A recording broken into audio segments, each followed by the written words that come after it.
about the local real estate show here on 970 WFLA. I am Andrew Duncan with Mike Yates from Atlantic Bay Mortgage, Robert Johnson and Courtney Reale from my real estate team, and Richard Vasquez with Artisan Insurance Group.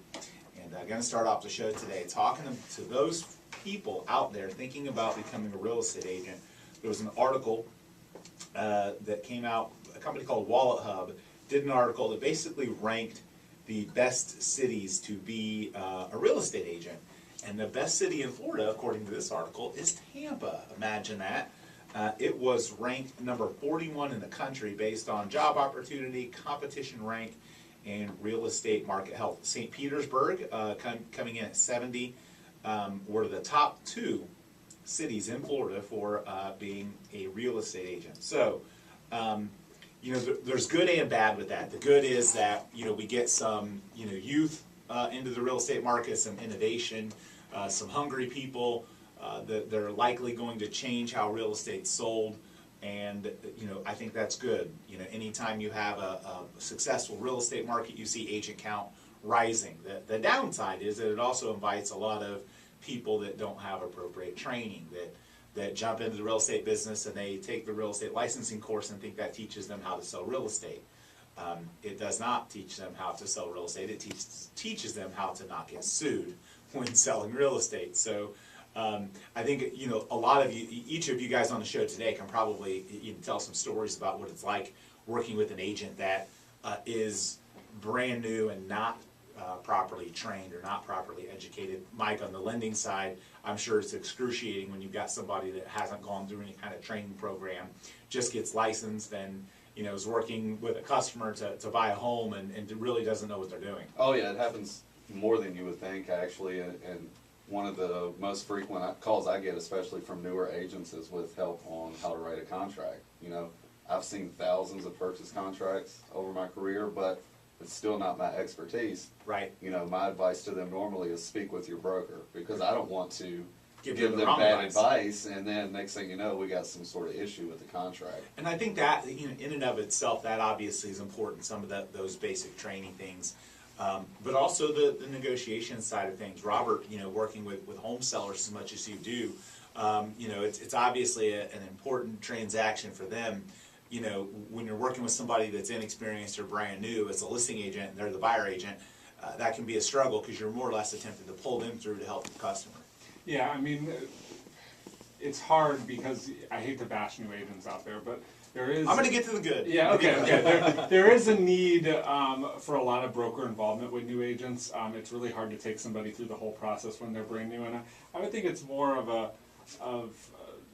downside to bad brokers out there. I think brokers a lot of times need to be a lot more involved with new agents, or that new agent needs to have a partner to help them through the process. Yeah, there's actually a lot of brokers that don't even want new agents. They simply say, if you don't have a year of experience, I don't even want you here. There's good and bad with that. I think one of the great parts about brand new agents is they are very teachable and coachable. At our company, we welcome and embrace, new agents getting into the business. We do a career night. You can register for it at jointheduo.com. Our next one is on May 8th, where we teach you, what's unique about our company. If you're not licensed, we teach you how to become licensed, and tell you about that whole process, and talk to you about the differences between a team model like ours and a brokerage model, which is what a lot of companies are out there. Which is, they're geared more around getting as many licensees as they can, instead of getting licensees that produce and sell, which is why our agents, sell the average agent in Florida, 4 or 5 to 1, consistently. So our goal is to get somebody and train them and coach them and get them into production very quickly, and to not have, with our marketing reach, we could go out there and have a 200 agent company if we just let everybody sign up and hang their license there, and that's definitely not our approach. So you can register, again, at jointheduo.com for our real estate career night. The next one is May 8th. I think the one after that one is early June. It's usually the second, I think it's the second Tuesday. Yeah, it's the second Tuesday of each month, again, at jointheduo.com. But a lot of great things happen. A lot of innovation happens. Changes happen in the real estate industry. So as much as we talk about someone having an experience, sometimes that can actually be helpful because they can be coached, they can be taught, that can, they're more moldable into doing real estate the right way versus maybe having bad habits from things they used to do when the market was in a different place. I think, speaking of technology, obviously I think we all know that technology has replaced, jobs. It's changed how the real estate industry works. And, young people, are adaptable to technology. They're introduced to it at an earlier age. And, there's a lot of good that comes from that, when more and more new agents get into the business. And Tampa is a great real estate market, and I think it's a great market for new agents. But the biggest failure that causes the majority of new licensees to not be to not have an active license within a year. In other words, the majority of people that become real estate licensed in Florida within a year are not active somewhere. In other words, they get out of the business within a year. And the major reason for that is most of them go to the wrong place. Most of them go somewhere that doesn't have training, doesn't have coaching, maybe tells them, hey, we'll give you a higher split, but the higher split doesn't mean anything if they don't get anything out of it. If they don't know how to sell, then you can give 100% of zero is zero. I think a lot of people just assume that selling real estate is easy as well. Correct. Because you see how great our market is right now and that it's going to be really easy. You just go in and you got all these buyers that are flocking to you, but it doesn't work that way. I mean, how many people, can't get their own business, for instance? Your sphere of influence only goes so far. Well, and even though the market is really busy and really great, it actually is really competitive out there. I mean, the really compelling properties have multiple offers. I mean, if you're a new agent, you have no idea. You don't know how to navigate to win a bidding war. Exactly.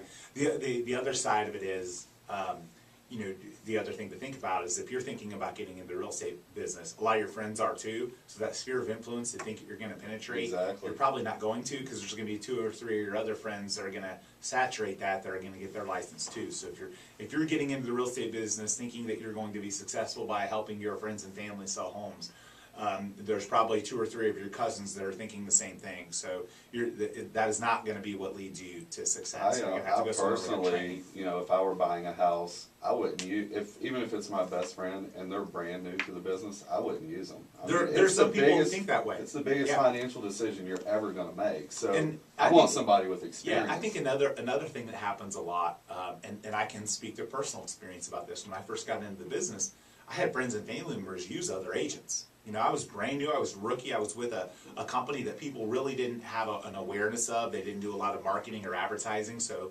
when I would say the company name, friends and family would be like, who? Like, it sounds like a law firm, and so the reality is if you don't go somewhere that has a brand behind it, then you end up even not getting your friends and family to trust using you because, they don't know the name, they don't know who the company you're with is.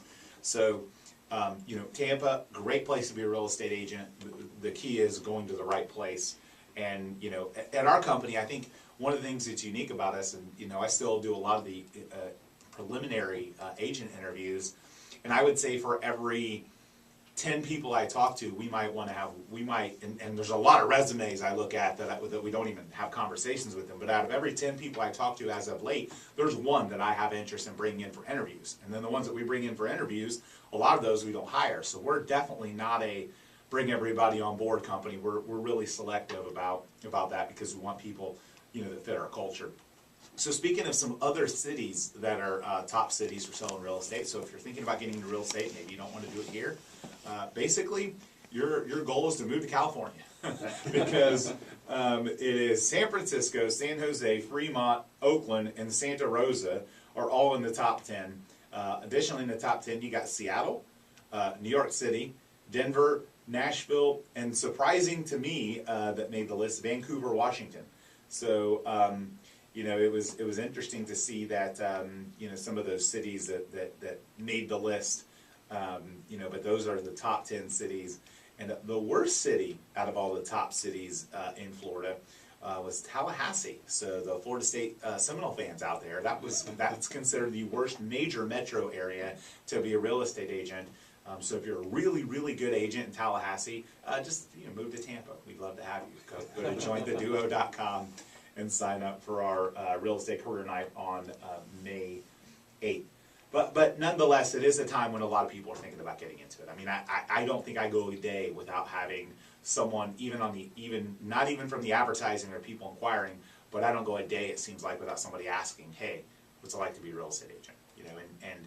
And Robert, you nailed it on the head. Right now, the competitiveness of the market and the changes we're seeing in the market, are problematic for new agents. Yeah, and it's all about, even if you had your best friend and your everybody that you knew in your family that wanted to purchase a home, how are you able to navigate them through the process of a competitive market to secure the home? Without the right training and then education. Yeah. getting them through the financing process, hooking them up to a great lender, navigating that whole thing. I mean, it's a lot. It's a lot more than just finding the perfect house. Yeah. And Richard, so speaking from the homeowner's insurance side, obviously, once you get a home under contract, a lot of agents think that's it. No, you our got company, a long ways to go. Yeah, and in our company, they have transaction coordinators that do a lot of assistance and support to get everything closing. But the majority of brokerages out there don't do that. 99% of them don't have that for their agents. So the agent themselves has to do all of that. Yep, and we can always tell when we're dealing with a newer agent that doesn't have a lot of training. A lot of times they reach out to us and feel that it's their job to shop insurance and try to get the best deal for their customer. And really that they shouldn't be doing any of that because they don't know what the customer's needs are, they don't know what the insurance history of the customer is. Kind of deductible, yeah. Exactly, and we sometimes get, new agents that try to negotiate with us and then try to go ahead and, tell us to bind a policy for their customer, like, whoa, wait a minute, slow You're down. not the customer. I need to talk to the customer, because, this isn't your thing to be doing. You can't speak for the customer and tell us to bind a policy. You're spending thousands of their dollars on their behalf. Yeah, there's a difference between being an advocate and being an idiot.